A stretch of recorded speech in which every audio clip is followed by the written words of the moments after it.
আল্লাহ পাক যেন সুবহানাকা লা ইলমা লানা ইল্লা মা আল্লামতানা ইন্নাকা আনতাল আলিমুল হাকিম, দয়া করে মেহেরবানি করে কিছু কথা বলার তৌফিক আল্লাহ যেন দান করেন। আমরা বলি আমিন। আরো জোরে বলি আমিন। বিতাড়িত মরদুদ শয়তানের ওয়াসওয়াসা থেকে পানাহ চাই আল্লাহ পাকের কাছে। পরম করুণাময় অতীব দয়ালু আল্লাহ সুবহানাহু ওয়া তাআলার নামে আমরা শুরু করছি। পড়ুন আমার সাথে, আউযু বিল্লাহি মিনাশ শাইতানির রাজিম, বিসমিল্লাহির রাহমানির রহিম। وجاء من أقصى المدينة رجل يسعى قال يا قوم اتبعوا المرسلين اتبعوا من لا يسألكم أجرا وهم مهتدون। সাদাকাল্লাহুল আযীম। কোরআন কারীমের ৩৬ নম্বর সূরা। বলেন দেখি বুদ্ধি করে এই সূরাটার নাম কি? সূরা ইয়াসিন। আয়াত সংখ্যা ৮৩, রুকুর সংখ্যা ৫। এই সূরাটা রাসূল করিম সাল্লাল্লাহু আলাইহি ওয়াসাল্লামের হিজরতের আগে মক্কায় নাজিল হওয়ার কারণে উলুমুল কোরআন, তাফসিরুল কোরআন, উসুলুত তাফসির, কোরআনিক সায়েন্স এর পরিভাষায় এটাকে বলা হয় মাক্কি সূরা। যদি বলেন কি সূরা বলা হয়? মাক্কি সূরা বলা হয়। প্রিয় ভাইরা আমার, এই সূরার ২০, ২১ এবং ২২ এই ৩টি আয়াত আমরা আপনাদের সামনে তেলাওয়াত করেছি। তেলাওয়াতকৃত আয়াতের অনুযায়ী আমরা অত্যন্ত সংক্ষিপ্তভাবে কিছু কথা আপনাদের সামনে রাখতে চাই। আবারও আল্লাহর কাছে তৌফিক কামনা করি, দোয়া করেন, বলি আমিন। প্রিয় ভাইরা আমার, তাফসীর শুরু করার আগে আমরা আপনাদের কাছে একটা কথা বলে নিতে চাই। সূরা ইয়াসিনটা নাজিল হয়েছিল কখন? যখন মক্কা শরীফে আবু জাহেল সরকার কর্তৃক আবু জাহেল, আবু লাহাব, উতবা, সাইবা, ওলীদ ইবনে মুগিরা, কাফের বেদিনের ১৪ গোষ্ঠীরা মুহাম্মদ সাল্লাল্লাহু আলাইহি সাল্লামকে মারতেছিল, সাহাবায়ে কেরামদেরকে মারতেছিল। তখন আল্লাহ পাক সূরা ইয়াসিনের এই ঘটনাটা নাজিল করে আল্লাহ পাক বুঝিয়ে দিলেন, এই দিন দিন না, আরো দিন আছে। আরো দিন আসছিল না আসে নাই? আমাদের দেশে আসছে না আসে নাই? আরো দিন আসছে। প্রিয় ভাইরা আমার, আগে আমরা যেখানেই যাইতাম কোরআনের হক কথা বলার কারণে বহু জায়গায় আমরা দৌড়ানি খাইছি। যদি বলেন ঠিক না? আর যারা আমাদেরকে দৌড়ানি দিয়েছিল ওরা খাইছে বিরিয়ানি, আর আমরা খাইছি দৌড়ানি। আর এখন আমরা খাই বিরিয়ানি, ওরা খায় এমন দৌড়ানি, এক দৌড়ানিতে বর্ডার পাস। যদি বলেন ঠিক কিনা? প্রিয় ভাইয়েরা আমার, প্রয়োজনে আরো দৌড়ানি দিতে হবে, প্রয়োজনে আরো দৌড়ানি দিতে হবে। দৌড়ানি দিতে দিতে ফেরাউন, নমরুদ, আবু জাহেল, আবু লাহাব যেরকম দুনিয়ায় থাকতে পারে নাই, তাদেরকে প্রয়োজনে দুনিয়া থেকে বিদায় করে বাংলার জমিনে কালিমার পতাকা পতপত করে উড়াতে হবে। প্রয়োজনে আরেক সাগর, আরেক মহাসমুদ্র রক্ত দেব। রাজি আছেন নাকি নাই? কারা কারা রাজি আছেন? দুহাত উঁচু করে স্লোগান দিয়ে আল্লাহর দেখান। স্লোগান দেন, নারায়ে তাকবীর। আপনাদের এলাকায় যুবক নাই? স্লোগান পারে এরকম যুবক টুবক নাই? আমি আসার পরে বলছি আজকের মাহফিল বুড়া সমাজের উদ্যোগে আয়োজিত। মল্লিক ভাই বলছিলাম নাকি বলি নাই? আজকের মাহফিলে কোনো যুবক টুবক নাই, যুবক থাকলে স্লোগান দিত। যদি বলেন ঠিক না? আপনারা কি স্লোগান পারেন নাকি পারেন না? দেখি কারা কারা পারেন, একবার দিয়ে দেখেন না অন্তত।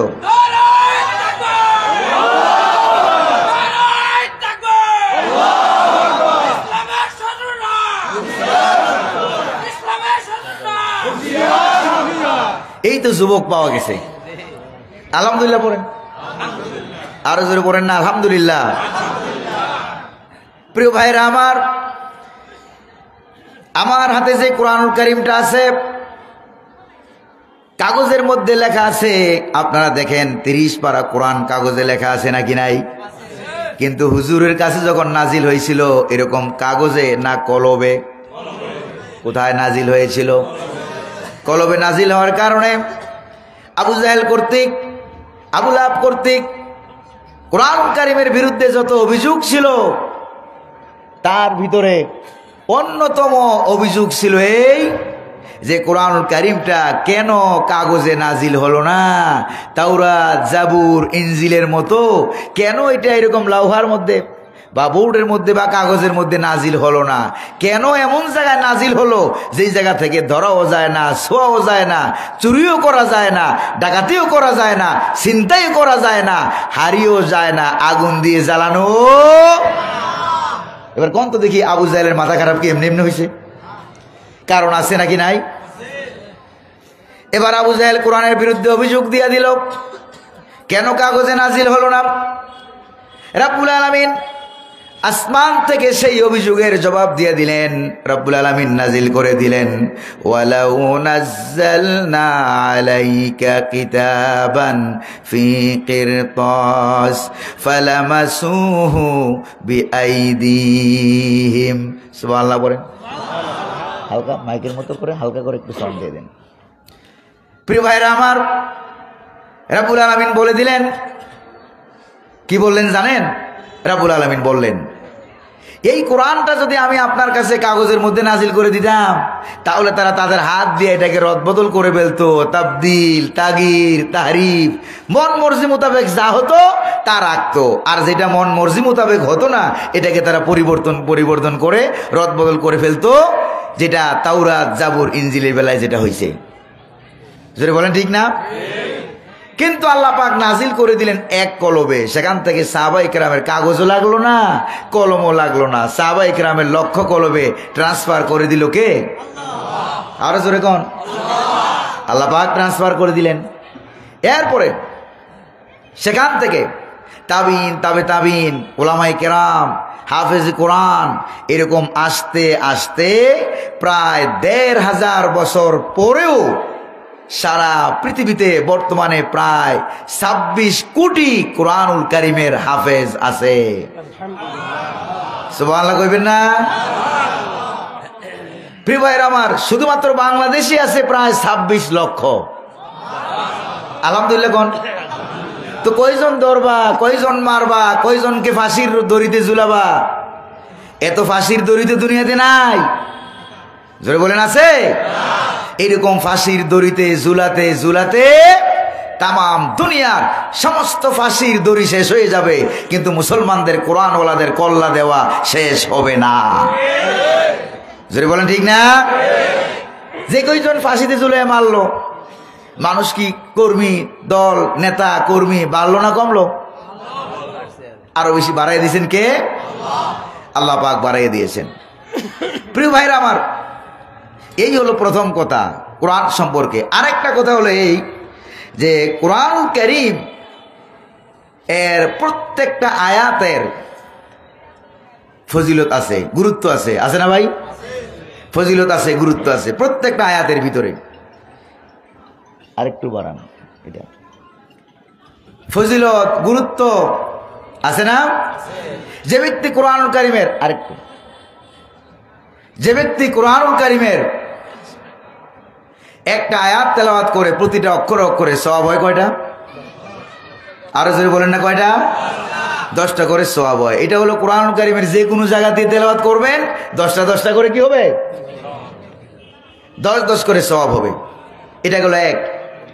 নাম্বার 2, এটা কমপক্ষে 10 সওয়াব, আর বেশি হইলে আরো 100। সুবহানাল্লাহ বলবেন না? এটা গেল একটা। আরেকটা হলো এই কোরআন কারীমের ভিতরে একটা সূরা আছে না, সূরা লাহাব আছে না ভাই?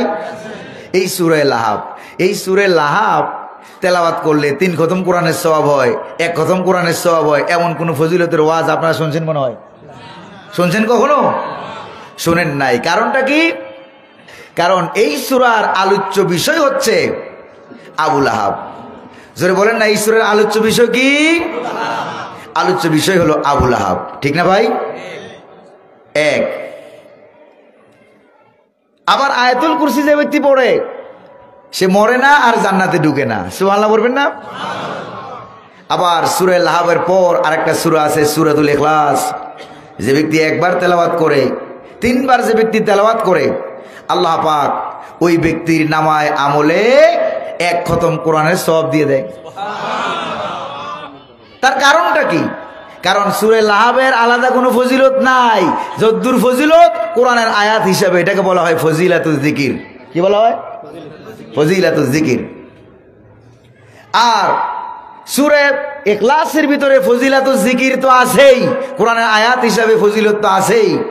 তার পাশাপাশি আবার এটা 3 বার তেলাওয়াত করলে 1 খতম কোরআনের সওয়াব পাওয়া যায়। সেটাকে বলা হয় ফজিলাতুল মাযকুর। কারণ সূরা লাহাবের আলোচ্য বিষয় হলো আবু লাহাব। এটা ভালো মানুষ না খারাপ মানুষ? কোরআনের পক্ষে না বিপক্ষে? এটা হলো আবু লাহাব। আর সূরা ইখলাসের আলোচ্য বিষয় কে? আল্লাহ। যারা বলেন না কে?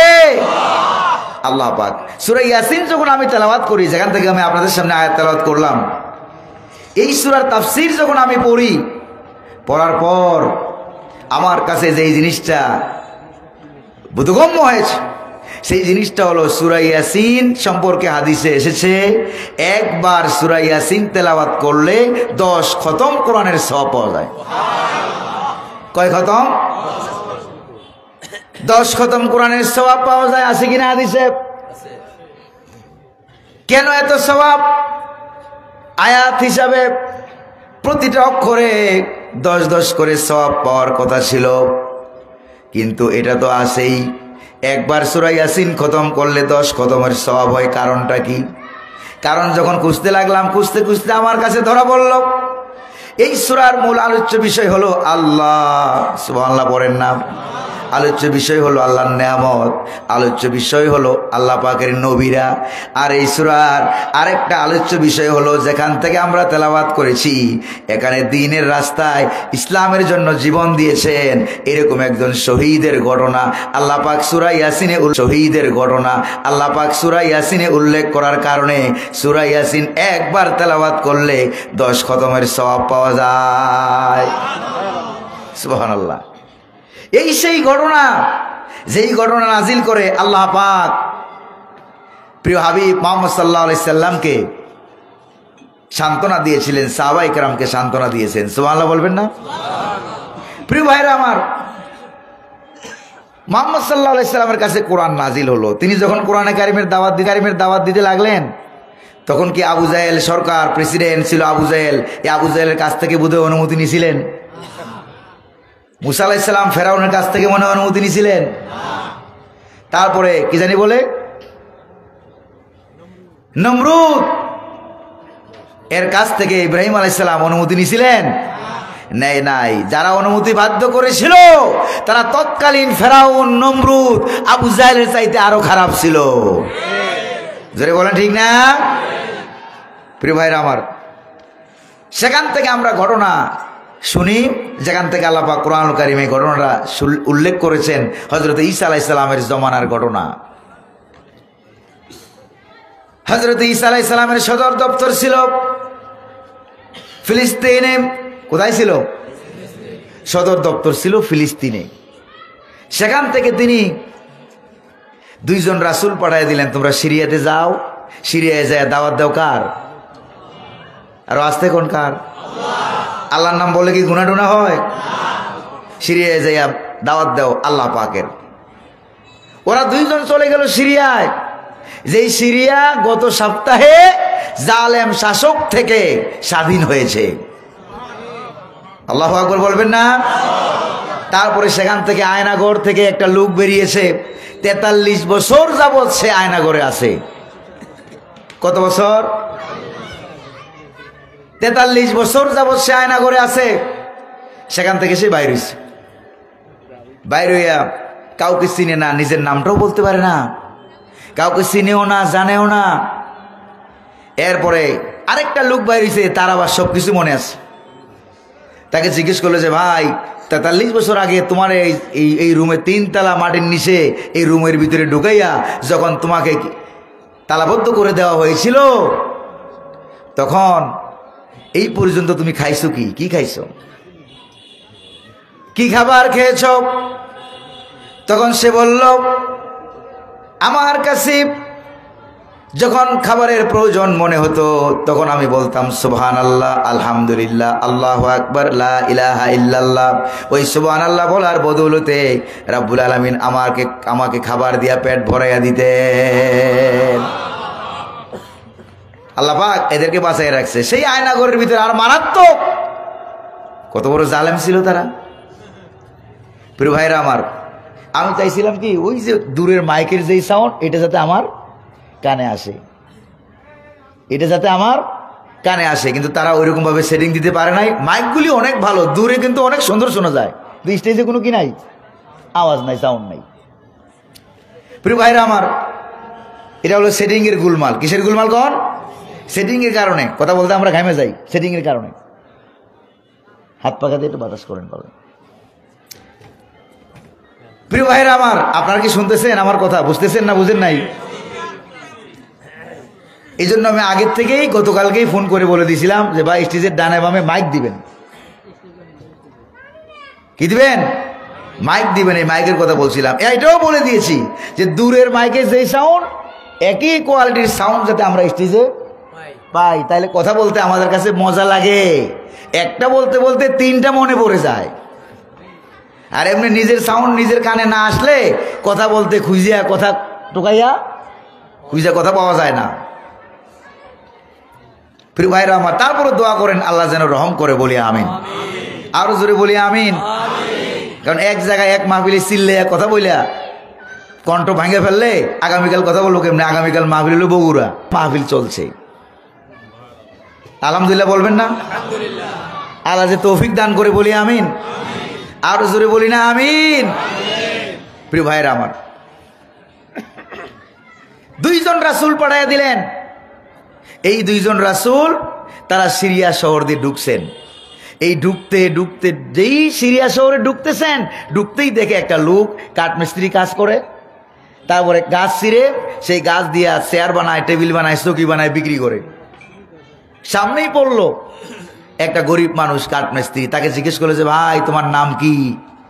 কই যে আমার নাম জিজ্ঞেস করছো? কই যে হ্যাঁ। আমার নাম হলো হাবিব, আমি কাঠমিস্ত্রি, আমার পেশা। আছে না তাফসীরে জালালাইনে? কাঠমিস্ত্রি আমার পেশা, ফার্নিচার বানাই, আমি বিক্রি করি। কই যে ভাই তোমার ধর্ম কি? কই যে আমার ধর্ম হলো এই যে এখানে মূর্তি একটা আছে, এই মূর্তি আমি পূজা করি। হঠাৎ করে দুইজন রাসূল তাকায় দেখে তার গোটা শরীরে কুষ্ঠরোগে আক্রান্ত, পোকায় জর্জরিত। ভাই তোমার শরীরে কি? কই যে আমার শরীর প্রায় 50 থেকে 60 বছর হবে এরকম পোকায় জর্জরিত, কুষ্ঠরোগে আমি আক্রান্ত। কই যে এই মূর্তিটারে কত দুধ কলা খাওয়ালাম, কত সেজদা করলাম, কত প্রসাদ খাওয়ালাম, কত মিষ্টি খাওয়ালাম, আর কতবার বললাম যে বেটা আমার রোগ ভালো করো, কিন্তু এই মূর্তিতে আমার রোগ ভালো করতে পারে নাই। এবার দুইজন রাসূল সুযোগ পেয়ে গেলেন। তারা বললেন যে আমাদের কাছে একটা কালেমা আছে, যদি এই কালেমাটা গ্রহণ করো আমরা দোয়া করব। কার কাছে? আল্লাহ তাআলার কাছে। আল্লাহ তাআলা এই রোগটা ভালো বানাই দিবেন। কই তাই নাকি? কই যে হ্যাঁ। তাহলে তার দেরি নাই, আমার হাতে হাত দাও, কালেমা গ্রহণ করো, কালেমা পড়ে নাও। তখন সেই ব্যক্তি কালেমা পড়ে নিলেন, লা ইলাহা ইল্লাল্লাহু ঈসা রূহুল্লাহ। পিছন থেকে দেন, পিছন থেকে দিলে তো লাগবে না, চলবো যতদূর লাগে। প্রিয় ভাইরা আমার, এতক্ষণ ছিল সে মুশরিক, এখন হয়ে গেছে কি ইমানদার মুসলমান। সুবহানাল্লাহ বলবেন না? এবার দুইজন নবী হাত তুললো আল্লাহ পাকের কাছে, তার শরীরে হাত বুলালো, সঙ্গে সঙ্গে আল্লাহ পাক তার রূপ ভালো বানায় দিলেন। গোটা শরীর চামড়া নূরে চকচক করতেছে। সুবহানাল্লাহ বলবেন না? এবার এই কাঠমিস্ত্রি বেচারা রূপ যখন ভালো হয়ে গেছে, সে এবার দৌড় মারছে মূর্তির দিকে, যাইয়া মূর্তির ঠ্যাং ধরে মারলো এক আসার, আর বলতেছে তুই কি একটা খোদা নাকি আসলে একটা বেহুদা? 50-60 বছর তোর পূজা করলাম, তুই আমার রূপ ভালো বানাইতে পারলি না। বিগত আমলে 15-16 বছর যারা সরকারে ছিল, মূর্তির প্রতি তাদের কত মহব্বত। জোরে বলেন ঠিক কিনা? সেনানিবাসে মূর্তি, রাস্তার মোড়ে মোড়ে মূর্তি, আব্বার মূর্তি, সর্বত্র সব জায়গায় তারা ছাইয়ে দিয়েছিল। জোরে বলেন ঠিক কিনা? আমার দেশের দামাল ছেলেরা দেখাই দিয়েছে। এরপরে দেখলাম সেনাবাহিনীর সদস্যরা মূর্তির গলায়, আব্বার গলায় দড়ি টাইনা হেইউ হেইউ বলে তারে নামাচ্ছে। জোরে বলেন ঠিক না? যাকে বলছিল তারা জাতির পিতা বলে বলে জায়গায় জায়গায় মূর্তি নির্মাণ করেছিল, সেখানে আমরা দেখেছি বাংলার দামাল ছেলেরা জাতির পিতার গলায় জুতার ফিতা পরাইছে। জোরে বলেন ঠিক কিনা? এটা আর তৌফিক দান করলেন কে? আরো জোরে বলেন না কে? আল্লাহ পাক। কিন্তু তারা, তোমরা মূর্তি চিনতে ভুল করলেও আমার দেশের কুকুরেরা মূর্তি চিনতে ভুল করে না। আপনাদের এলাকায় কুকুর আছে না? কুত্তা আছে না ভাই? এই কুকুর আর কুত্তার মধ্যে পার্থক্য কি বলতে পারবেন? কুকুর কোনটা, কুত্তা কোনটা? পার্থক্য কি আপনারা বলতে পারবেন? আচ্ছা, আমি একটা পার্থক্য বলি, দেখেন মিলে কিনা আপনার সাথে। আমি যেখানে জন্মগ্রহণ করেছি, আমার জন্মস্থান হলো কুমিল্লা জেলায়।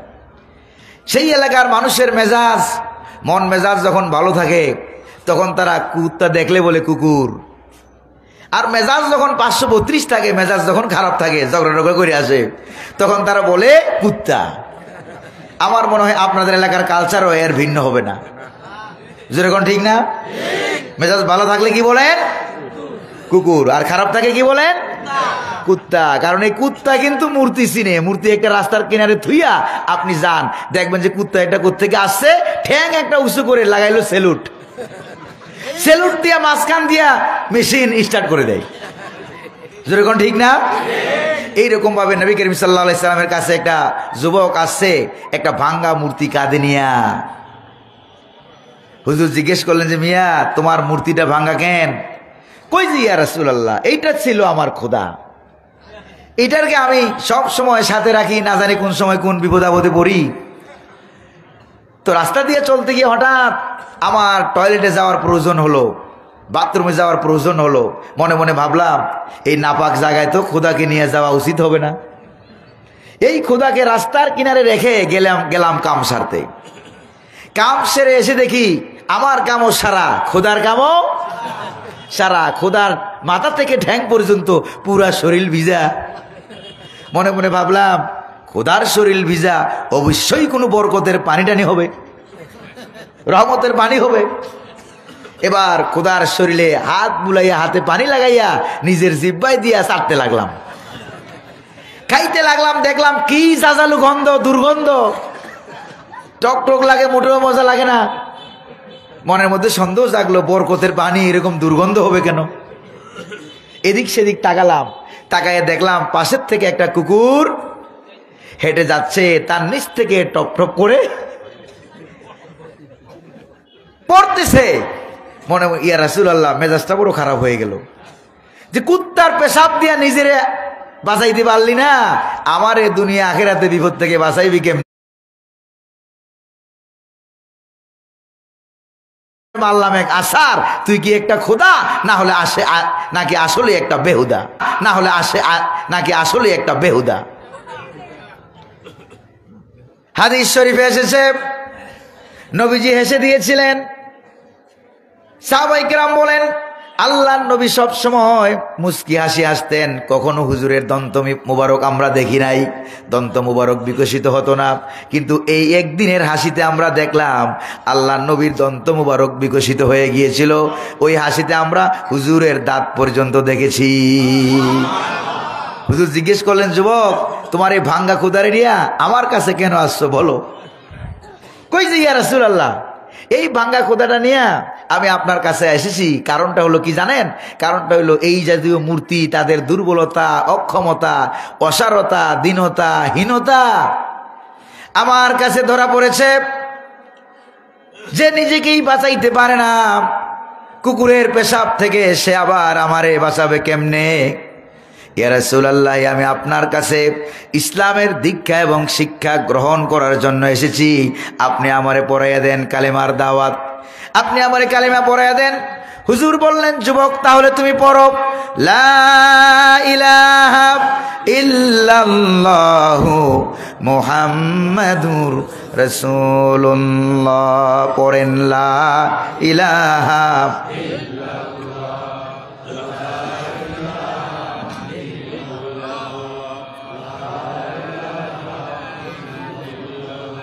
লা ইলাহা ইল্লাল্লাহ লা ইলাহা ইল্লাল্লাহু মুহাম্মাদুর রাসূলুল্লাহ সাল্লাল্লাহু আলাইহি ওয়াসাল্লাম। প্রিয় ভাইরা আমার, ওই কাঠমিস্ত্রি বেচারা গরিব মানুষ ইসলাম গ্রহণ করলো। আপনাদের এলাকায় গরিব মানুষ আছে না?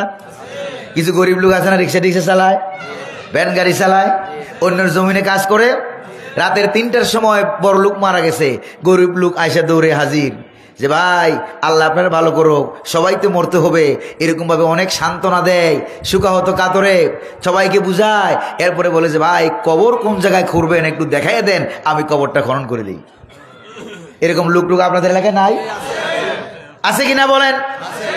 গরিব লোকগুলি দৌড়ে আসে, আগায় আসে। আর দুঃখের বিষয় হলো সত্য, এলাকায় যখন বড় বড় অনুষ্ঠান হয়, বিবাহ শাদী হয়, আচার অনুষ্ঠান যখন হয়, খাবার দাবার জিয়াফত যখন অনুষ্ঠান হয়, তখন বড় বড় লোকেরা দাওয়াত পায়, গরিব লোকগুলো দাওয়াত পায় না। অথচ 1971 সালে জীবন দিল দেশের জন্য কারা? বড় লোকেরা না গরিবরা বেশি দিল? 2024 সালে দিল্লি পাঠাইলো যারা, বাংলাদেশে মিছিল করে, মিটিং করে, জীবন দিয়া, রক্ত দিয়া, এক সাগর রক্তের বিনিময়ে যারা পালিয়ে গেল, যারা রক্ত দিল, এরা কি বেশিরভাগ ধনীরা না গরিবেরা? জোরে বলেন না কারা? অধিকাংশ ধনী মানুষ, রাগ করবেন না কিন্তু, অধিকাংশ ধনী মানুষ জালেমের শাসকের সাথে আতাত করে, ব্যবসায়িক উদ্দেশ্য হাসিল করে, গরিবদের উপরে জুলুম করে। জোরে বলেন ঠিক না? এই যে আপনারা রিক্সায় চড়েন, ভ্যান গাড়িতে চড়েন, তারপরে টেম্পু টাম্পু বিভিন্ন রকমের গাড়ি আছে, সিএনজি আছে, এগুলিতে আপনারা চলাফেরা করেন। সত্যি করে বুকে হাত দিয়ে বলেন তো, যখন রিক্সায় চড়তে যান তখন কি রিক্সার ড্রাইভারকে সালাম দেই আমরা? জোরে বলেন সালাম দেই?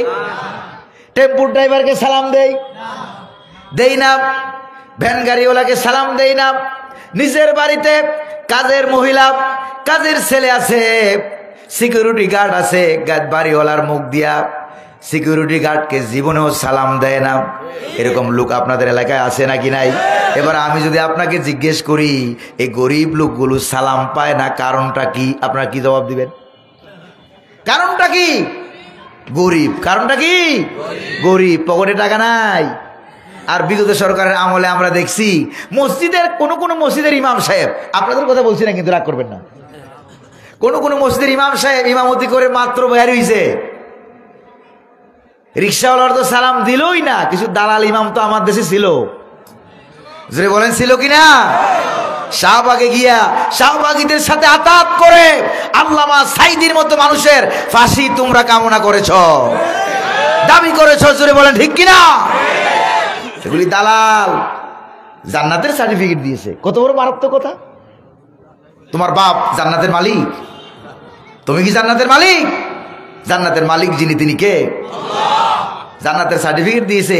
আবার আরেক পাগল গিয়ে বলছে জননী, বলছে না? আরেক পাগল গিয়ে বলছে জননী।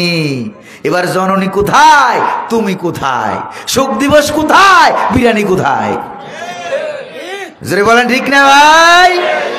আল্লাহ তাআলা সার দেন কিন্তু ছেড়ে দেন না। গত 5ই আগস্টের আন্দোলনে প্রমাণ হয়েছে যে আল্লাহ পাক আছেন নাকি নাই। গরিব মানুষগুলো ইসলাম কবুল করে আগে, জীবনও দেয় আগে। এই জন্য রাসূলুল্লাহর হাদিস প্রমাণ করে গরিব মানুষগুলিকে আল্লাহ পাক নবীজির সাথেই ধনী মানুষের চাইতে 500 বছর আগে রাব্বুল আলামিন হুজুরের সাথে জান্নাতে ঢুকাইয়া দিবেন। সুবহানাল্লাহ। তাহলে গরিব মানুষ, তাদের তো কিছু ইজ্জত, সম্মান, ভালোবাসা, মহব্বত দরকার আছে না ভাই? অহংকারের ঠেলায় নিজের সিকিউরিটি গার্ডকে, নিজের গাড়ির ড্রাইভারকে সালাম দেয় না। আর মুহাম্মদ সাল্লাল্লাহু আলাইহি সাল্লামের খাদেম, 10 বছরের খাদেম হযরত আনাস রাদিয়াল্লাহু তাআলা আনহু, তিনি বলছেন যে 10 বছর আমি চেষ্টা করলাম যে মুহাম্মদুর রাসূলুল্লাহকে আমি আগে সালাম দেব। 10 বছরের চেষ্টায় আমি ফেল করেছি, পারি নাই। সুবহানাল্লাহ বলবেন না? হুজুরের 11 জন স্ত্রী ছিল। স্ত্রীরা বলেছেন, চেষ্টা করেছি জীবন ভরে হুজুরকে আগে সালাম দেব, কিন্তু আমি যখন মনে মনে ভেবেছি হুজুরকে আগে সালাম দেব, মনে মনে ভাবার আগেই আল্লাহর নবী আমাকে সালাম দিয়ে দিয়েছেন। আল্লাহু আকবার বলেন। এই জন্য ধনী মানুষেরা হিসাবের কাঠগড়ায় হিসাব দিতে দিতে হিমশিমি খায়, আর গরিব মানুষ জান্নাতে গিয়ে পুরান হয়ে আছে। সুবহানাল্লাহ কইবেন না? এই গরিব মানুষ কাঠমিস্ত্রি বেচারা ইসলাম গ্রহণ করলো। গ্রহণ করার পর 2 জন নবী বললেন, এই মিয়া শোনো, তুমি যে ইসলাম গ্রহণ করছো এই দোয়া কালাম তোমার শিখিয়ে দিলাম, এগুলি পড়বা। আর তোমার সিরিয়া দেশের মাঝামাঝি গিয়া, কারণ তোমার দেশের প্রধানমন্ত্রীও কাফের, প্রেসিডেন্টও কাফের, তারপরে এমপি মন্ত্রী মেম্বার চেয়ারম্যান যারা আছে সব কাফের, জনগণ একটাও মুসলমান নাই। তাদেরকে গিয়ে আমরা কালেমার দাওয়াত দেব, তারা যদি আমাদের কালেমার গ্রহণ করে তাইলে তো ভালো কথা, আর কালেমা যদি গ্রহণ না করে তাইলে তো আর আমাদের সঙ্গে খারাপ আচরণ করে বেয়াদবি করে আমাদেরকে রিমান্ডে নেয়, জেলখানায় নেয়, হুমকি দেয়, ধমকি দেয়, এমন ঘটনা যদি ঘটে আর এই খবর যদি তোমার কাছে যায়, তখন কিন্তু দোকানদারি নিয়ে মিস্ত্রি পেশা নিয়ে তখন তুমি বসে থাকবা না, দৌড়ে চলে আসবা আমাদেরকে রক্ষা করার জন্য, নবীদেরকে রক্ষা করার জন্য। সুবহানাল্লাহ কবেন না?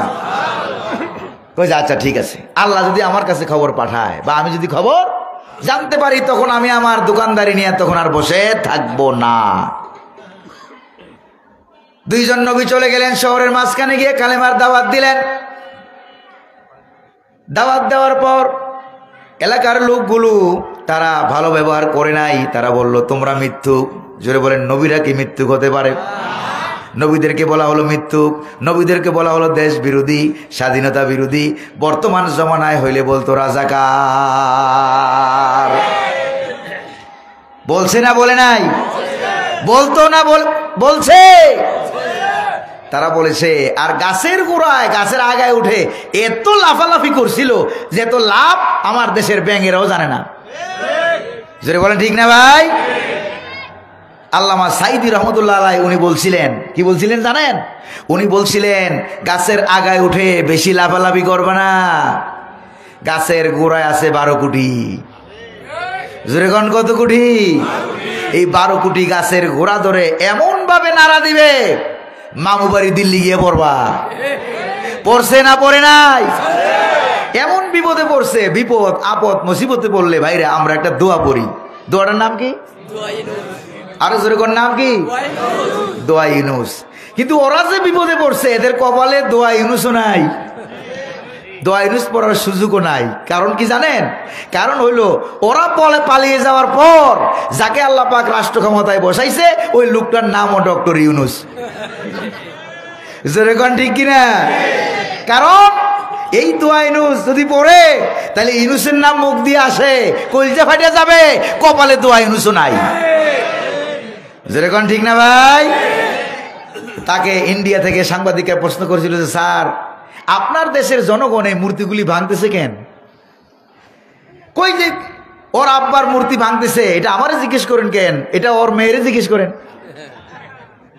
ওর মায়েরে জিজ্ঞেস করেন কেন তার আব্বার মূর্তি মানুষে ভাঙে, সে কি আকাম করছে এ জবাব দিক। যে বলেন ঠিক কিনা? তবে বাংলার জনগণ মনে করে যে ওর বাপ ওর থেকে কিছু হইলেও ভালো ছিল। জোরে বলেন ঠিক না ভাই? শোনেন একটা গল্প মনে পড়ে গেছে, রাগটা করতেছেন না তো আপনারা? প্রিয় ভাইরা, এক লোক কাফন চুরি করত। কাফন চুরি করা এটা কি ভালো চোর না শেষরা চোর? মারাত্মক শেষরা চোর। কাফন চুরি করতো, এই কাফন চুরি করে সংসার চালায়, জীবিকা চালায়। এই লোকটার মৃত্যুর সময় হয়ে গেছে। এই মৃত্যুর সময় সে তার ছেলেকে ডেকে বলছে, এই ছেলে শোন, আমি তো আজীবন কাফন চুরি করলাম, মানুষেরা তো আমাকে খারাপ বলে, আমি মরে যাওয়ার পর তুমি এমন কিছু কাম করবা যাতে করে মানুষেরা অন্তত তোমার থেকে আমারে ভালো বলে। কথা বুঝেন নাকি বুঝেন নাই? ওর বাপ মরছে, মরার পর কাফন দাফন করার পরে পরের দিন সে ওই ছেলে চিন্তা করে যে আব্বা যে আমার ওসিয়ত করে গেল যে আব্বা মৃত্যুর পর আমি এমন কিছু কাজ করব যাতে করে মানুষেরা আমার থেকে বাবারে ভালো বলে। সেইবার চিন্তা করতে লাগলো কি করা যায়, কি কাম করলে মানুষেরা আমাকে আমার আব্বারে ভালো বলবে আমার থেকে। শুয়ে শুয়ে চিন্তা করে হঠাৎ করে মাথায় এক বুদ্ধি আসছে, আজকে কাফন চুরি করবো, এলাকায় লোক মারা গেছে, কবরস্থানে চলে গেছে, কাফন চুরি করবো, ওই কাফনের কাপড় তো চুরি করবোই, চুরি করিয়া লাশ উলঙ্গ করে গাছের সাথে ঝুলে থমু। কথা বুঝেন নাই? লাশ ঝুলে রাখছে, তারপরে এলাকার লোকজন দৌড়িয়ে আসছে, ওর বাপ মারা গেছে, ওর ছেলে জিন্দা, ওর ছেলে ছাড়া অন্য কেউ এ আকাম করবে না। আইসা সবাই দেখে তো হয়রান, উলঙ্গ মানুষ মরা গাছের সঙ্গে ঝুলে রাখছে, কাপড়ের কাপড়টা চুরি করে নিয়ে গেছে। এই ছেলে দিকে আয়, এই কাম কে করছে? কইছে কেন? এই কাম তো আমি করছি। কেন করছস? আব্বা মরার সময় বলে গেছিল এমন কাম করতে যাতে করে মানুষের আমার থেকে আব্বারে ভালো বলে, এই জন্য চুরিও করলাম, লাশ গাছের সঙ্গে ঝুলিয়ে দিলাম। এবার সবাই বলা বলি করতেছে যে আসলে এই ছেলের থেকে ওর বাপ অনেক ভালো ছিল, আসলে এই মেয়ের থেকে ওর বাপ অনেক ভালো ছিল। জোরে বলেন ঠিক কিনা?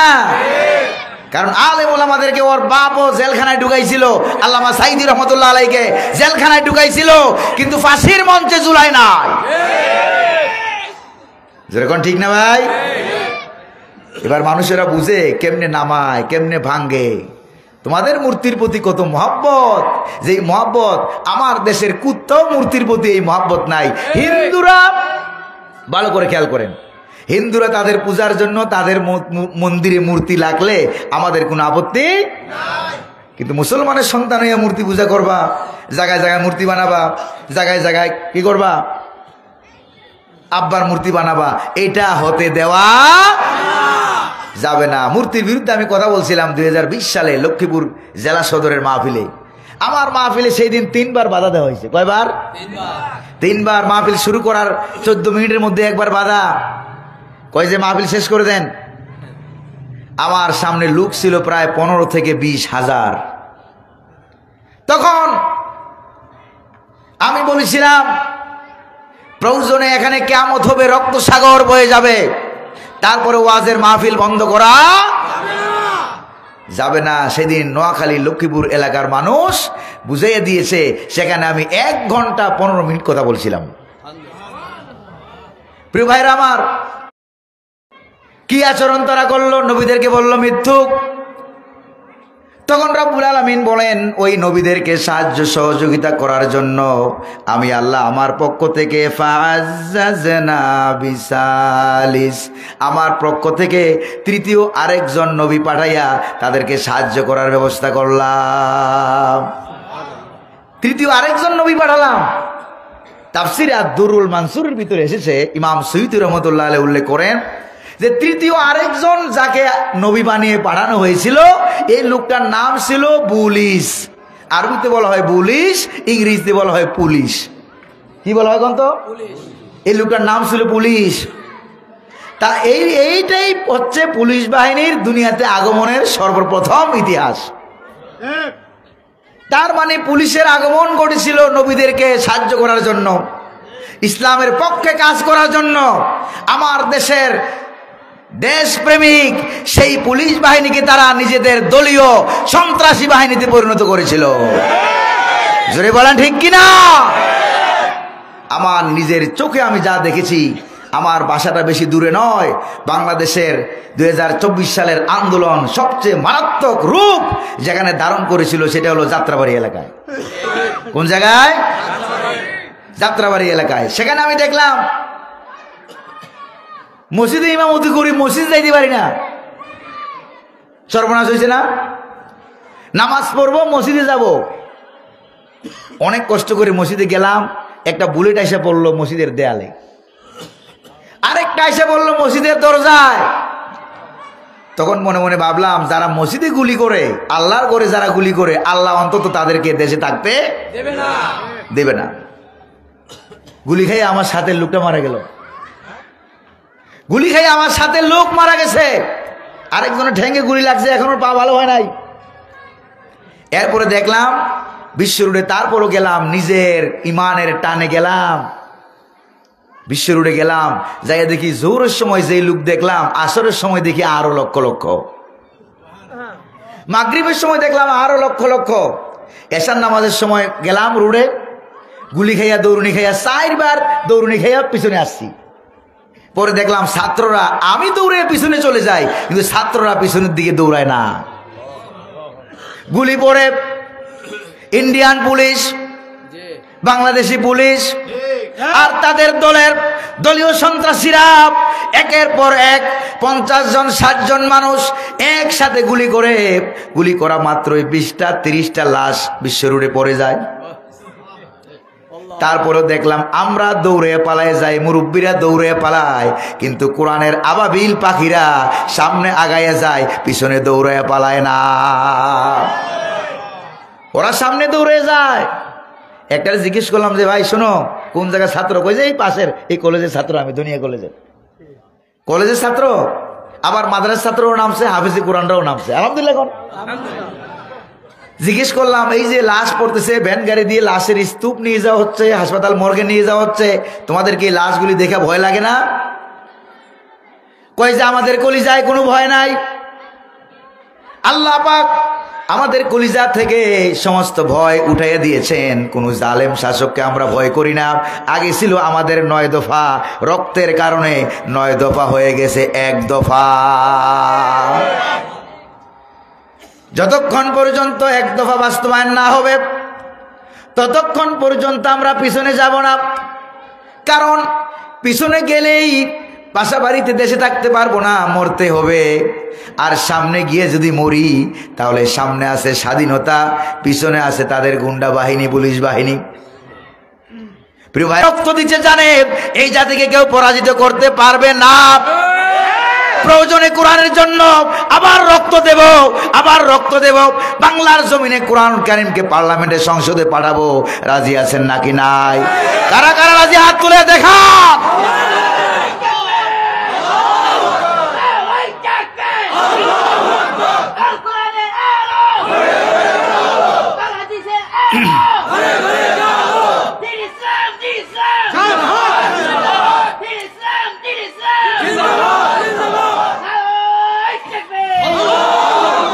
প্রিয় ভাইরা আমার, আপনারা রাগটা করতেছেন না তো?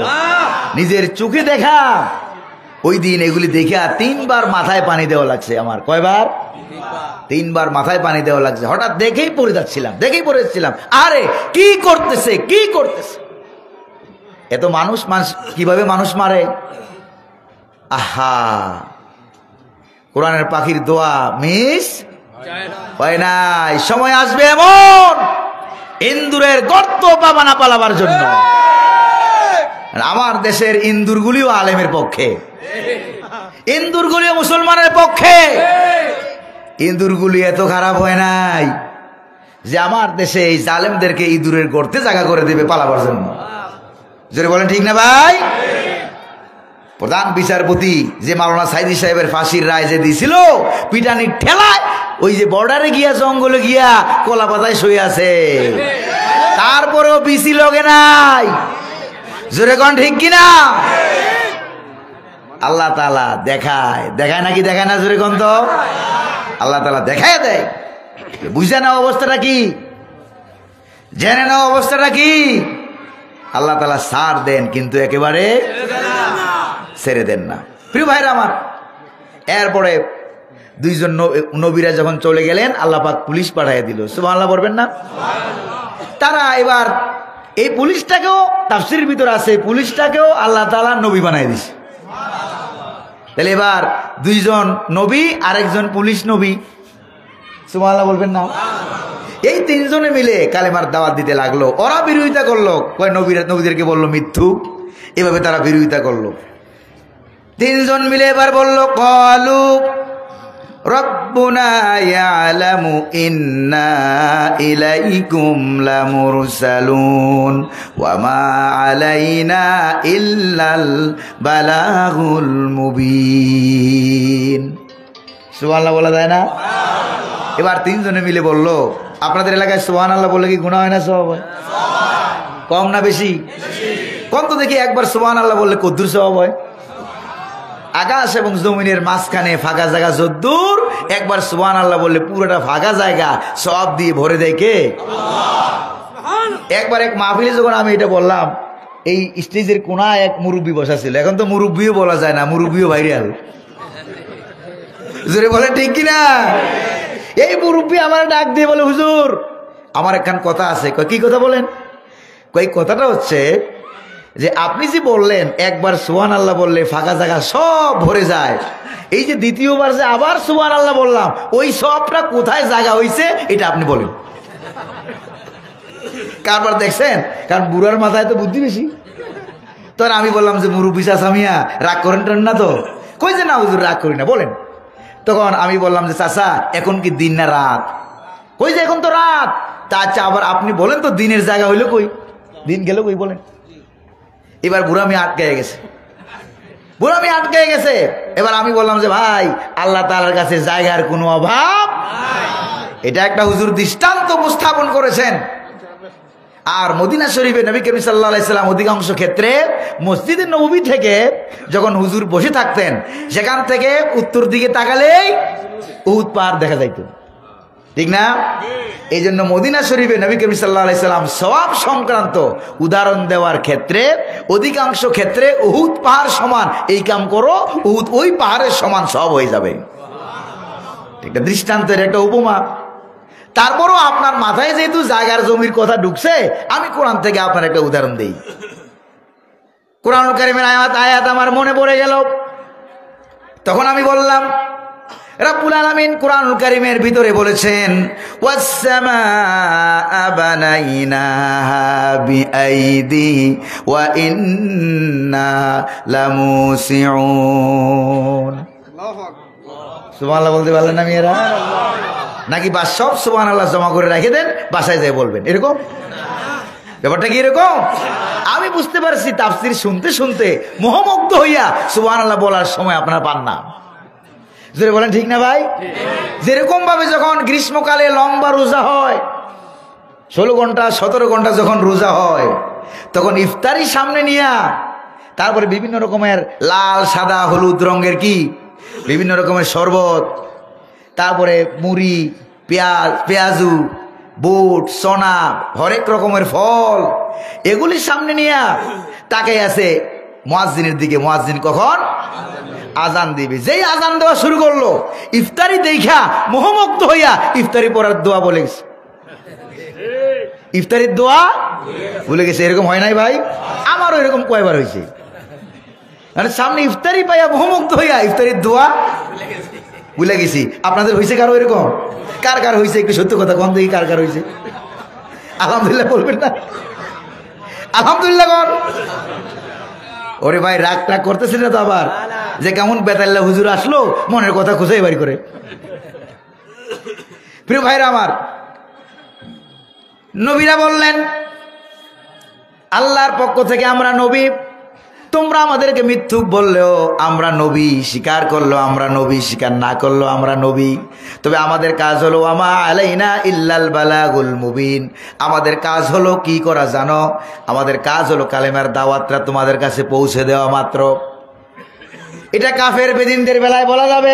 ডানে বামে আলেম যারা আছেন, আমার একটা ছোট্ট গবেষণা আছে এখানে, সেটা কি ওমা আলাইনা ইল্লাল বালাগ, ওমা আলাইনা ইল্লাল বালাগুল মুবিন। আমাদের কাজ হলো শুধুমাত্র দাওয়াত পৌঁছে দেওয়া। এইরকম আয়াত কোরআনুল কারীমে 4 বার উল্লেখ করা হয়েছে। জোরে বলেন কয়বার? 4 বার। 4 বার উল্লেখ করা হয়েছে, একবারও ইমানদারদের শানে বলা হয় নাই।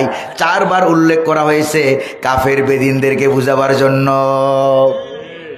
তার মানে হলো আয়াতের ভিতরে একটা হুমকি আছে, একটা ধমকি আছে। আমরা দাওয়াত দিলাম, তোমরা মানতেও পারো, মানলে জান্নাত পাবা, না মানলে জাহান্নামে যাওয়া লাগবে। দুনিয়াও কষ্ট পাবা, পরকালেও জাহান্নামে জ্বলতে হবে। তবে তোমাদেরকে শোনায়া দেই হুমকিটা কি, একটু ভালো করে খেয়াল করেন। হুমকিটা হলো তোমাদেরকে শোনায়া দিলাম যে কিয়ামতে হাসরের ময়দানে যখন তোমাদের জাহান্নামে যাওয়ার রায় হয়ে যাবে, অর্ডার হয়ে যাবে, তখন কিন্তু আমাদেরকে দায়ী করতে পারবা না, আল্লাহকে দোষী করতে পারবা না যে আল্লাহ আমাদের কাছে নবী পাঠাও নাই, রাসূল পাঠাও নাই কেন। যদি না ওই নবী রাসূল পাঠাতাম তাহলে আমরা আজকে আবু বকর উমরের মতো আজকে আমরাও জান্নাতি হয়ে যেতে পারতাম। নবী রাসূল কেন পাঠাও নাই? তাইলে আমাদের কাজ হলো শুধুমাত্র পৌঁছে দেওয়া। মানতেও পারো নাও মানতে পারো, এটার ভিতরে একটা হুমকি আছে না ভাই? হুমকি আছে নাকি নাই? নবীরা এটা বুঝিয়ে দিলেন। এই কথা বলে নবীরা চলে যাচ্ছেন। তারা বললো ইন আনতুম ইল্লা তাকযিবুন, তোমরা মিথ্যুক। আচ্ছা, কোন নবী মিথ্যা কথা বলতে পারে? আহলে সুন্নাত ওয়াল জামাতের আকীদা হলো কোন পয়গম্বরের আমলনামায় কোনো গুনাহ নাই। সুবহানাল্লাহ বলতে পারলেন না? আছে কোনো গুনাহ? কোন নবীর আমলনামায় কোনো গুনাহ নাই। আরেকটা আকীদা নেন, কোন নবীকে কবরের ভিতরে কোনো প্রশ্ন করা হয় নাই। আল্লাহু আকবার বলা যায় না? কোন নবীকে হাসরের ময়দানে আমলনামা দেওয়া হবে না, হিসাব নেওয়া হবে না, নবীর আমলনামা ওজনও করা হবে না, কারণ গুনাহ তো নাই। ওজনটা করবা কি? আল্লাহু আকবার বলবেন না? ওজনও করা হবে না, হিসাবও নেওয়া হবে না। মিজান, ফুলসিরাত এগুলি নবীদের জন্য নাই। পরকালে হাসরের ময়দানে আল্লাহ পাক সকল পয়গম্বরকে বিনা হিসাবে জান্নাত দান করবেন। বিনা হিসাবে জান্নাত। এটা হলো আহলে সুন্নাত ওয়াল জামাতের আকীদা। আরেকটা আকীদা যোগ করে দেই ভাই, সেটা হলো মুসলিম শরীফে হাদিসে আছে কোন পয়গম্বর কবরে ঘুমায় নাই। আমরা কথায় কথায় বলি মুহাম্মদ সাল্লাল্লাহু আলাইহি ওয়াসাল্লাম মদিনার রওজায় শুয়ে আছে। এটা আমরা আমাদের নেচার অনুযায়ী বলি, ঠিক না ভাই? এটা আমরা আমাদের চিন্তা অনুযায়ী বলি। কারণ হুজুরের রওজা যদি কেউ খুলে দেখতে পাবে যেরকম দাফন করা হয়েছিল ওইরকম শুয়ে আছে। কিন্তু আসলে কি করছে এটা ধরার মতো দেখার মতো ক্ষমতা আল্লাহ পাক আমাদের চোখে দেন নাই। সেটা কি? মুহাম্মদ সাল্লাল্লাহু আলাইহি সাল্লাম সেটা নিজে ঠিকই দেখেছেন। সুবহানাল্লাহ বলবেন না? আরে আমাদের হুজুর যখন কোনো কবরস্থানে কাজ দিয়ে হাইটে যাইতেন, কবরের ভিতরে কি হয় এটাও তিনি দেখতেন। দেখাই তো কে? নবীজি মেরাজ থেকে নেমে এলেন, বললেন ও আমার সাহাবীরা, আমি যখন মেরাজে যাচ্ছিলাম বুরাকে চড়ে, ফিলিস্তিনে মসজিদ আকসায় যখন যাচ্ছিলাম, হযরত জিবরাইল যখন বুরাকের উপরে চড়ে আমাকে নিয়ে যখন তুর পাহাড় এলাকা যখন পাড়ি দিচ্ছিল, তখন আমি দেখলাম তুর পাহাড়ের কাছে একটা লাল ছোট্ট টিলা আছে। ওই টিলার নিচে হযরতে মূসা আলাইহিস সালাম এর কবর। রাআইতু মূসা কাইমান ইউসাল্লি ফি কবরিহি, মূসা আলাইহিস সালামকে আমি দেখলাম তিনি তার কবরের ভিতরে দাঁড়িয়ে দাঁড়িয়ে নামাজ পড়ছেন। ইমাম বায়হাকী রাহমাতুল্লাহ আলাইহি এই মর্মে আলাদা কিতাব লিখেছেন, কিতাবটা আছে আমার কাছে। কি? হায়াতুল আম্বিয়া ফি কুবুরিহিম। সুবহানাল্লাহ বল। আল আম্বিয়া ওয়া আহইয়াউন ফি কুবুরিহিম ইউসাল্লুন।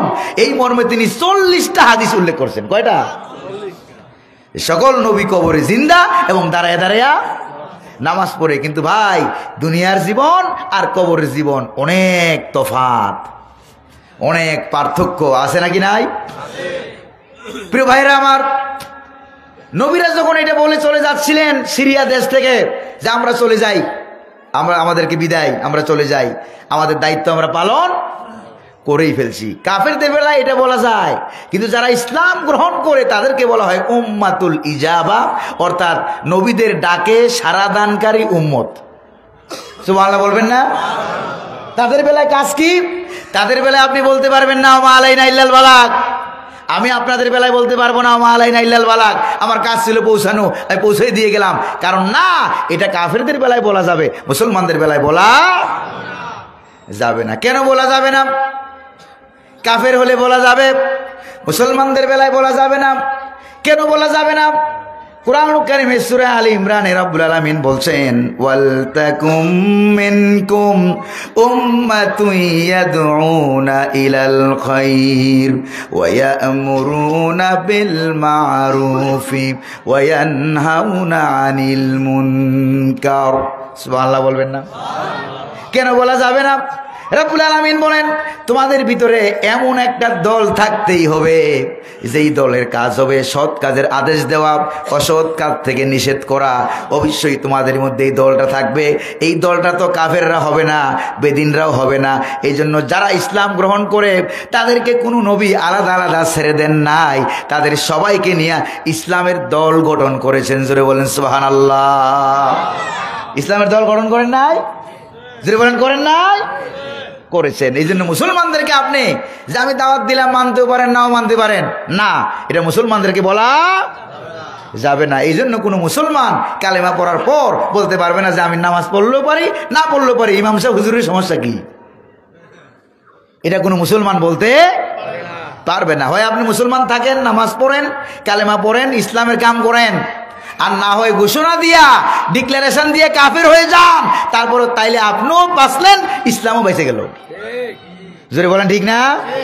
কিন্তু ইসলাম ধর্মে মুসলমান নামে থাইকা আপনি মূর্তি বানাবেন জায়গায় জায়গায়, আব্বার মূর্তি, এটা বাংলার আলেমরা সহ্য করবে না, বাংলার জনগণ এটা সহ্য করে নাই। জোরে বলেন ঠিক না ভাই? রাগটা করতেছেন না তো আপনারা? আবার এবার দেখেন কি হলো, নবীদেরকে এরকম বাড়াবাড়ি করা হচ্ছে, ব্যারিকেড দিয়ে আটকিয়ে দেওয়া হলো, মারধর করা হচ্ছে, গালিগাল দেওয়া হচ্ছিল, আর বলা হচ্ছিল, কি বলা হচ্ছিল দেখেন, ইন্না তাতাইয়ারুনা বিকুম লা ইল্লাম তানতাহু লানারজুমান্নাকুম ওয়া লা ইয়ামাসসান্নাকুম মিন্না আযাবুন আলীম। আল্লাহু আকবার বলা যায় না? সূরা ইয়াসিনে আছে নাকি নাই? এবার তারা বলল, নবীরা তোমরা বড় কুলক্ষণ, নাউজুবিল্লাহ পড়বেন না, আর মূর্তিওয়ালারা শুভ লক্ষণ, যারা দৌড়ে পালাইছে এরা শুভ লক্ষণ। এরকম ভাবে 300 জন এমপি মন্ত্রী, 300+, এরপরে চেয়ারম্যান মেম্বার, 14 গোষ্ঠী প্রধানমন্ত্রী একসাথে পালাইয়া যায়, এরকম নজির পৃথিবীতে কোথাও নাই। আল্লাহু আকবার বলা যায় না? এখন বাংলাদেশকে আগে গোটা বিশ্বে মানুষরা ভালো করে চিনত না। আমি বলি আপনারে, এখন চিনছে, দেখেন কেমনে চিনছে। 2008 সালে 6 থেকে 10 পর্যন্ত আমি মিশরে আল আজহার বিশ্ববিদ্যালয়ের ছাত্র।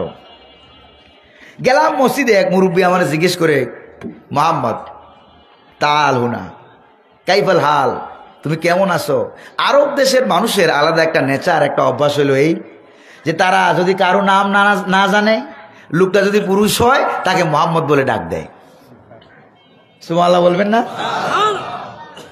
তো আর আমাদের বাংলাদেশের পুরুষ বলতে 95% জনের নামের শুরুতে মোহাম্মদ আছে নাকি নাই? তা আমাদেরকে আল আজহার বিশ্ববিদ্যালয় থেকে যখন আইডেন্টি কার্ড, পরিচয়পত্র যখন বিতরণ করা হচ্ছিল, তখন সবার নামের শুরুতে মোহাম্মদ আব্দুল আজিজ, মোহাম্মদ গুলাম কবির, মোহাম্মদ আব্দুল হান্নান, সব মোহাম্মদ। তখন ওই অফিসার আমাদেরকে বলছে, কুল্লুকুম মোহাম্মদ, তোমরা সব কি মোহাম্মদ? তোমরা সবার নাম কি মোহাম্মদ? তখন আমি বললাম যে স্যার, হাজি বারাকা বিসমির রাসূল সাল্লাল্লাহু আলাইহি ওয়াসাল্লাম, আমাদের নামের শুরুতে যে মোহাম্মদ, এটা হলো মুহাম্মদুর রাসূলুল্লাহর নাম দিয়া আমরা নামের শুরু দিয়া বরকত দিতে চাই। হুজুরের নামের বরকত, সুবহানাল্লাহ বলবেন না? হুজুরের নামের বরকত। তখন সে আমার বুকের সাথে জড়াইয়া দলে, তোমরা হুজুরকে এত ভালোবাসো? আমি বলি যে কলিজা খুলিয়া যদি দেখাইতে পারতাম মুহাম্মদুর রাসূলুল্লাহর কত ভালোবাসি আমরা। আলহামদুলিল্লাহ বলবেন না? তো সে আমার ডাক দিল, আমাকে বলল, মিনাইনা আনতা ইয়া মুহাম্মদ, এই মুহাম্মদ তোমার বাড়ি কই? আমি বললাম, আনা মিন দৌলতি বাংলাদেশ, আমার বাড়ি হলো বাংলাদেশ। যখনই বললাম বাংলাদেশ, ফেন্দা বাংলাদেশ, বাংলাদেশ কোথায়? সে আমার বলল, বাংলাদেশ কোথায়? আমি বললাম যে বাংলাদেশ তাকাউ আলা জানিবিল হিন্দ, বাংলাদেশের অবস্থান হলো ইন্ডিয়ার পাশে। তখন সে বলতেছে, ও ঠিক আছে, তোমরা না আগে পাকিস্তান ছিলা? সে বলতেছে, তোমরা না আগে কি ছিলা? পাকিস্তান ছিলা। আমার বলতেছে আরবিতে। আমি বললাম যে হ্যাঁ, ওইটাই বাংলাদেশ এখন। তো আর বর্তমানে, আগে মানুষেরা, আরব দেশের মানুষেরা অনেক দেশে মানুষ চিনত না বাংলাদেশ কোথায়, জানতো না কোথায় অবস্থিত। এখন বাংলাদেশের দামাল ছেলে, কামাল ছেলে, সোনার ছেলেদের আন্দোলনে, জালিমদের পলায়নে গোটা বিশ্ববাসী জানতে পেরেছে কোনটা বাংলাদেশ, বাংলাদেশের মানুষের ধর্ম কি। জোরে বলেন ঠিক না ভাই? আমরা এখন আমাদের পরিচয় হলো আমরা জালেম মানি না। আমরা জালেম শাসক আমরা মানি না, সে যেই দলের হোক না কেন। বাংলার জনগণ আন্দোলন শিখেছে, ভবিষ্যতেও কোনো কোরআন বিরোধী ইসলাম বিরোধী শাসককে বাংলার জনগণ মেনে নিবে না। আপনারা মানবেন বোধহয়? আপনারা মানবেন? আমরা মানব না। এটা বাংলাদেশকে গোটা পৃথিবীতে বাংলাদেশ এই হিসাবে পরিচিত হয়েছে না ভাই? প্রিয় ভাইরা আমার, আরেকটু ভালো করে খেয়াল করেন, এবার মজার জায়গাটা সামনে আসতেছে। নবীদেরকে কুলক্ষণ মনে বলল তারা, এবার নবীরা জবাব দিলেন। কি জবাব দিলেন দেখেন, ক্বালু তাইরুকুম মাকুম আইন যুক্কিরতুম বাল আনতুম কওমুম মুসরিফুন। তোমাদের কুলক্ষণ তোমাদের সাথে, নবীদের সাথে কোনো কুলক্ষণ নাই। সুবহানাল্লাহ বলবেন না? নবীরা যেখানে যায় বরকত রহমত এলাকা সয়লাভ হয়ে যায়। সুবহানাল্লাহ বলতে পারলেন না? বাচ্চারা যখন রাস্তা দিয়ে হাঁটাচলা করতেন, আমার নবী যখন তিনি ওই রাস্তা দিয়ে হেঁটে যেতেন, তখন ওই বাচ্চাকে আগে দেখেই সালাম দিতেন, মাথায় হাত বুলাইয়া দিতেন। ওই বাচ্চা যখন ঘরে ফিরত, ঘরে ফেরার পর বাচ্চার মা বাপ বাচ্চার শরীরের মাথার সুঘ্রাণ দিয়া বুঝতে পারত আজকে বুধয় দিনের নবী মুস্তফা ওই রাস্তা দিয়ে হেঁটে গিয়েছিলেন, তার বরকতি হাত আমার বাচ্চার মাথায় লাগিয়েছে। সুঘ্রাণ আর সুঘ্রাণ, সুবহানাল্লাহ বলবেন না? নবী যেখান দিয়ে যায় সুঘ্রাণ, সারাদিন ওই রাস্তার আকাশে বাতাসে খালি সুঘ্রাণ। আর মরা গাছের নিচ দিয়ে হেঁটে যায়, মরা গাছে ফুল ফুটে, মরা খেজুর গাছ, হুজুর বলার সঙ্গে সঙ্গে পাকা খেজুর গাছ, হুজুর বলার সঙ্গে সঙ্গে পাকা খেজুর ধরে যায়। সুবহানাল্লাহ বলবেন না? একবার হেঁটে যাচ্ছিলেন, এক সাহাবীর কুয়ার কাছে দিয়া কুয়ার পানি শুকিয়ে গেছে। নবীজির দেখে ওই সাহাবী দৌড়ে আসছে, একটু এক কুলি পানি নিয়ে এসে বললো যে ইয়া রাসূলুল্লাহ, আপনার কাছে আমি এই পানিটা নিয়ে আসি, আপনার বরকতি মুখ মুবারক দিয়ে কুলকুচি করে এই পানি যদি আমার কুয়ার মধ্যে নিক্ষেপ করেন, তাহলে আমার বিশ্বাস আপনার জবান থেকে বেরিয়ে যাওয়া ওই পানিতে পড়ার, আমার কুয়ায় পড়ার সঙ্গে সঙ্গে রব্বুল আলামিন আমার শুকনা কুয়া দিয়া পানির জোয়ার এনে দিবেন। সুবহানাল্লাহ। এবার নবীজি তাই করলেন, করার সঙ্গে সঙ্গে এই শুকনা কুয়া পানির জোয়ারে ভরপুর হয়ে গেছে। দেখছেন কারবার? নবীরা কি কুলক্ষণ না বরকত? বরকত আর বরকত। এই যে নবীদের সঙ্গে, আসল পয়েন্টটা শুনেন, নবীদের সঙ্গে ব্যারিকেড দিয়ে আটকে দেওয়া হলো, তাদেরকে গালিগাল দেওয়া হলো, দেশ বিরোধী, স্বাধীনতা বিরোধী, রাজাকার, মৌলবাদী, এরকম বলে বলে যখন তাদেরকে গালিগাল দেওয়া হচ্ছিল, জেলখানায় ঢুকামু, লাইল্লাম তান্তাহু তানারজুমান্নাকুম, পাথর দিয়া ঢিল মেরে মাইরা বালামু, বর্তমান জমানায় হইলে বলতো ফাঁসির কাস্টে ঝুলাইয়া দেবো। তো এরকম বলা যখন হচ্ছিল, নবীদের সঙ্গে খারাপ আচরণ করা হচ্ছিল, এই খবরটা আল্লাহ পাক ওই যে শহরের উপকণ্ঠে যে কাঠমিস্ত্রি বেচারা ছিল তার কাছে আল্লাহ পাক আপন কুদরতে সেই খবরটা পৌঁছে দিয়েছেন। খবর পৌঁছে গেল সেই কাঠমিস্ত্রির কাছে। গরিব মানুষ বেচারা, ঘোড়াও নাই, গাদাও নাই, খচ্চরও নাই, কোনো কিছু তার কাছে নাই, উট নাই, বাহন নাই, কিভাবে নবীদেরকে বাঁচাবার জন্য দৌড়ে যাবে। এবার ওই বেচারা নবীদের খবরটা পাওয়ার সঙ্গে সঙ্গে মা বাপকে সে ভুলে গেছে, স্ত্রী পুত্র বাল বাচ্চার কথা ভুলে গেছে, ব্যবসা বাণিজ্যের কথা ভুলে গেছে। কারণ যারা নবী প্রেমিক তাদের কাছে তাদের আব্বা আম্মা সন্তানাদি স্ত্রী পুত্র বাল বাচ্চার দুনিয়ার যাবতীয় সম্পদের তুলনায় সবচাইতে বেশি প্রিয় হলো আল্লাহর নবীরা। সবার কথা ভুলে গেছে। এমন জোরে দোকান খোলা কি বন্ধ দোকানের কথাও তার মনে নাই, এমন জোরে দৌড় মারল নবীদেরকে বাঁচাবার জন্য। মনে করেন এখান থেকে মাদারীপুর শহর কত দূর? কয় কিলো হবে? 31-32 কিলো, এর থেকে কম বেশি হতে পারে। যানবাহন নাই, গাড়ি মোটরসাইকেল তো তখন আবিষ্কার হয় নাই। এমন জোরে দৌড় মারলো, এক দৌড়ে গিয়া কয়েক মাইল রাস্তা পার দিয়া এক দৌড়ে গিয়া নবীদের সামনে গিয়ে হাজির হয়ে গেছে। ওই গরিব মানুষ কাঠমিস্ত্রি বেচারার দৌড়টা রব্বুল আলামিনের কাছে এতই ভালো লেগেছে, রাব্বুল আলামিন ওই গরিব মানুষের দৌড়টাকে, ইসলামের দিকে দৌড়টাকে আল্লাহ পাক কোরআনুল কারিমে সূরা ইয়াসিনের মতো সূরায় জায়গা করে দিলেন। এই জন্যই তো সূরা ইয়াসিনের ফজিলত এত বেশি। এটাকে বলা হয় ফজিলাতুল মাযকুর। আলোচ্য বিষয়ের গুরুত্বের কারণে আল্লাহ পাক ফজিলত বাড়ায় দেয়। এটা আমার কথা না, ইমাম আজম আবু হানিফা রাহমাতুল্লাহ আলাইহি তার কিতাব আল ফিকুল আকবরের ভিতরে তিনি এটা উল্লেখ করেছেন। সুবহানাল্লাহ বলবেন না? এক দৌড়ে গিয়ে হাজির হয়ে গেল। وجاء من أقصى المدينة رجل يسعى قال يا قوم اتبعوا المرسلين। দৌড়ে গিয়ে হাজির হয়ে গেছে। হাজির হয়ে সে তার জাতিকে বলছে, ভালো করে খেয়াল করেন, এমপি, মন্ত্রী, প্রধানমন্ত্রী, প্রেসিডেন্ট, মেম্বার, চেয়ারম্যান, কাফের বেদিন 14 গোষ্ঠী একদিকে, আর 3 জন নবী আরেক দিকে। গালিগাল দেওয়া হচ্ছে, রিমান্ডের জেলখানার ভয় দেখানো হচ্ছে। এবার এই লোকটা মাঝখানে গিয়ে দাঁড়ায় গেছে। দাঁড়ায় কি কই দেখেন, 3টা কথা বলছে। কয়টা? এই 3টা কথা রব্বুল আলামিনের কাছে এত পছন্দ হয়েছে। ওই গরিব মানুষের কথাটা আল্লাহ রব্বুল আলামিন সূরা ইয়াসিনের আয়াত বানায়া নাজিল করেছেন। এটা কি আপনারা সহজ কথা মনে করেন? সহজ না কঠিন? কত বড় মারাত্মক কথা। সূরা ইয়াসিনের আয়াত বানায়া দিলেন আল্লাহ পাক। সে মাঝখানে দাঁড়ায় গেল, দাঁড়ায় বলল, ইয়া কওমিত্তাবিউল মুরসালিন, ও আমার জাতির লোকেরা, নবীদেরকে মানো। অনুরোধ না অর্ডার?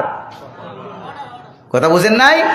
ডাইরেক্ট অর্ডার, নবীদেরকে মানো। কারণ ঈমান যখন জাহির হয়ে যায় তখন মানুষের ভিতরে অনুরোধের আর কোন স্কোপ থাকে না। সুবহানাল্লাহ। সে ডাইরেক্ট অর্ডার করলো, ইত্তাবিউল মুরসালিন, প্রধানমন্ত্রী, প্রেসিডেন্ট, এমপি, মন্ত্রী, কাফের, সব তো তোমরা কাফের।